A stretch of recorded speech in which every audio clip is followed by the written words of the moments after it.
क्या होगा इन गरीबों का? क्या प्रशासन यूं ही हाथ पे हाथ धरकर बैठा रहेगा? कौन सुनेगा इन गरीबों की? कौन इनकी मेहनत का पैसा देगा?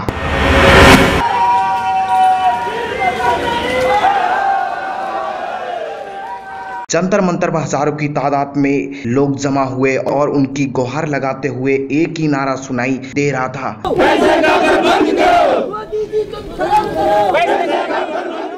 ऐसा है कि लोढ़ा कमेटी जो RM लोढ़ा साहब है वो उसकी ईमानदारी पे हमें कोई शक नहीं है, बट ऐसा है जो उनके सेबी के लोग उनके द्वारा जिन्होंने ये हमें इस कगार पर लाकर खड़ा कर दिया है वो जिम्मेदार ज़्यादा है, क्योंकि उन्होंने सोचा नहीं है। एकदम से जो 32 साल से कंपनी चल रही थी, सरकार के निर्देश अनुसार चल रही थी, TDS भी काटा जा रहा था, बट उसके बावजूद भी उन्होंने ये नहीं देखा कि इसके जो भी एम्प्लॉयज़ हैं और जो इनके 70 लाख कार्यकर्ता हैं और 6 करोड़ निवेशक हैं उनका क्या होगा। जब तक ये बात पर सीरियस नहीं होंगे और हमारा पैसे के लिए कोई ठोस प्लान नहीं बनाएंगे तब तक हम लोग यहाँ से हिलने वाले भी नहीं हैं। और जब तक कोई सरकार द्वारा कोई हमारे लिए हमारे बीच में आकर के कोई ऐसा आश्वासन नहीं दिया जाता जिससे हमारे जो निवेशक जो दिन रात मर रहे हैं, सुसाइड कर रहे हैं, उन पर विराम लगाने के लिए अगर ठोस नीति नहीं बनाई तो ये इसकी जिम्मेदार सरकार होगी और इसके भयानक आगे आने वाले समय में बहुत से नतीजे भुगतने पड़ेंगे सरकार को। ये हम लोग बार बार चेतावनी यहाँ से देते हैं कि रहते समय हमारी बात सुन ली जाए तो बेहतर होगा, क्योंकि बहुत सारे लोग हैं जो गरीब है, रिक्शा रेहड़ी वाले और दिहाड़ी लोग हैं जो दिहाड़ी करते हैं, उन लोगों का जहाँ पे पैसा लगा हुआ है। जी सरकार मोदी जी से हम रिक्वेस्ट करते हैं कि मंगोलिया, अफ़गानिस्तान और पता नहीं कितने कंट्री है जिसको 15-15, 20-20 हज़ार करोड़ रुपया जे दे करके डोनेशन के रूप में आते हैं और भारत के 6 करोड़ लोग, इस हिंदुस्तान के लोग जो मर रहे हैं उनके ऊपर इनका ध्यान नहीं है। उनका ध्यान लाने के लिए हम मीडिया के माध्यम से जो मोदी साहब से रिक्वेस्ट करते हैं कि इन अपने देश के 6 करोड़ लोगों को ध्यान दीजिएगा, इनका पैसा जल्द से जल्द वापस करवाइए। हमारा पैसा वापस करो। एक तरफ तो बेबस लोग जो इस उम्मीद में है कि हमारा पैसा हमें कब मिलेगा। सुप्रीम कोर्ट अच्छी तरह इसकी मॉनिटरिंग कर रही है।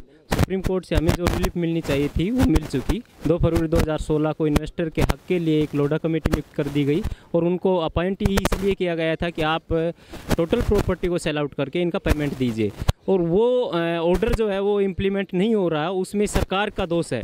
इसलिए हम चाह रहे हैं, पिछले 31 तारीख से हम यहाँ रेगुलर बैठे हुए हैं और ये व्यवस्था कर रखी है हमने, हमारा जो organisation all investor safety organisation, कि हर डे हमारा एक जो स्टेट आए, आज राजस्थान का जो है नंबर था, राजस्थान के टोटल यहाँ लोग जो है वो आए हुए हैं, और अगर ये नहीं सुना गया टाइम रहते हुए तो पूरे देश के लोग 6 करोड़ जो है अगर एक साथ आए तो बहुत ज़्यादा विकट समस्या होगी। हमारा नेक्स्ट जो प्लान होगा वो अगर इस हिसाब से नहीं सुना गया तो राजस्थान और गुजरात में जो आने वाला जो चुनाव है उसमें हम बूथ लेवल पे हमारे लोग वहाँ रुके हुए हैं, क्योंकि दोनों स्टेटों में 30-30 लाख के लगभग निवेशक हैं हमारे और हम लोग पीड़ित हैं। तो हम बूथ लेवल पे प्रत्येक व्यक्ति को, प्रत्येक पार्टियों को घेरेंगे, चाहे वो बीजेपी हो या दूसरी अदर पार्टी हो।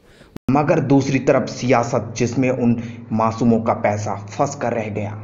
सर, इसके लिए गवर्नमेंट को कोई ठोस नीति बनानी चाहिए और स्टेटमेंट देना चाहिए और मीडिया के माध्यम से देना चाहिए और ये कहना चाहिए या लेटर भेजना चाहिए। ऑल इन्वेस्टर सेफ्टी ऑर्गेनाइजेशन पूरे भारतवर्ष में इस तरह का एक लेके चली है और वो भी दिलासा दिला रही है कि भाई आप किसी भी तरह से अपने आप को रोकिए, परेशान ना होइए, लेकिन फिर भी गवर्नमेंट की तरफ से कोई ऐसी ठोस नीति बना करके जनता के और गरीब लोगों के, निवेशकों के हित में कोई ऐसा सवाल नहीं बोला जाता जिससे कि उनको ऐसा लगे कि हमारा पैसा जल्दी से जल्दी आए। उनको ऐसा लगता है कि हमारा पैसा कहीं ना कहीं डूब रहा है।